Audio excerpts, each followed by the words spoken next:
Welcome back. This is Mr. Hassan's Maths channel. I'm now answering question number 4 from the sample assessment paper of the Edexcel IGCSE Modular Mathematics A higher paper. And this question here is about expanding a pair of brackets. A pretty straightforward question. And for a question like this, it would be quite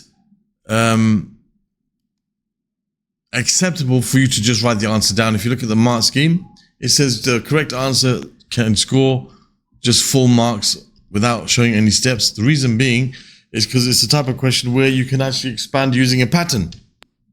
Okay, so I mean, I would personally, to make sure that you get the marks for the working, I would write n squared, because n times n is squared, plus, and here there's a pattern that you realize when you have just like 1 or 1n, 1x, whatever, in these two terms, there's no coefficient apart from 1 from these two, that the middle term will always be the sum of these two terms. So I'll put minus 6 plus 4 times n, and then the term at the end will be the product of those two terms. So you're going to have plus minus 6 times 4. So the middle term will be the sum of these two, and the constant term will be the product of those two. So you end up with n squared minus 2n minus 24. Okay, so showing that step is not really necessary. Some people will expand 1 by 1, n times n squared, n times 4, 4n, and minus 6 times n, minus 6n, and minus 6 times 4, negative 24, and then add the like terms. That's also fine. But you can go straight from the here to the answer, and you would get the full marks as mentioned in the mark scheme. Okay, it's perfectly fine for you to do that if you are used to the pattern. It's very useful for you to think about expanding these according to the patterns here, because it helps us with what's called factorizing, which is the reverse of this.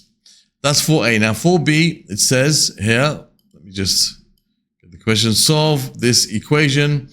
2x minus 3 equals 3x minus 5 over 4. So here we have an algebraic equation, linear equation. Now what we want to do is we want to be able to solve this.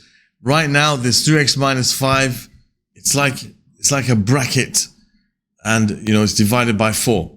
So the x here is trapped inside this bracket, you could say. It's trapped inside the fraction bar. So what we want to do is we want to get rid of the fractions. The easiest way to do that is to multiply both sides of this equation by 4. Now some people will say things like, oh, we got to move the 4 to the other side. And I don't like that kind of way of expressing what we're doing here, because it leads sometimes to some confusion and some misconceptions. So what we're doing is we got a fraction here. I want to solve this equation which involves a fraction.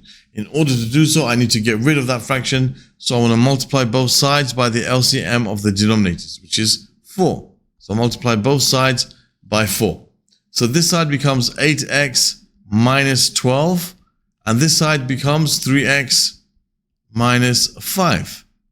Now I want to solve this equation by gathering all the x terms on one side of the equation and the number terms on the other. I like to choose a side that has more x's for the x's. So this side will be for the x's. Already we have 8x there. We don't want the negative 12 there. We've got to get rid of that eventually. But I want to have the 3x to be here. So I've got to take away 3x from both sides. I don't want 3x on this side. I'll take it away from both sides. End up with 8x minus 3x. And on this side we have negative 5. And I want to get rid of this negative 12 from this side. So I must add 12 to both sides. So now we can simplify. 8x minus 3x is 5x equals minus 5 plus 12, which is 7. 12 minus 5.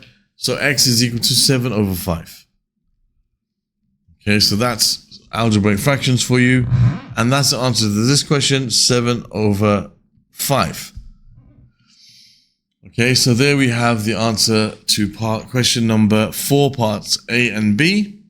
Now, other questions from this particular paper can be found in the playlist that will appear on the top right of the screen at the end of the video. Other questions from the topic of algebraic manipulation and solving linear equations, you will find them in these two playlists. And you can subscribe to the channel by clicking on this link. Thank you for watching, and see you soon.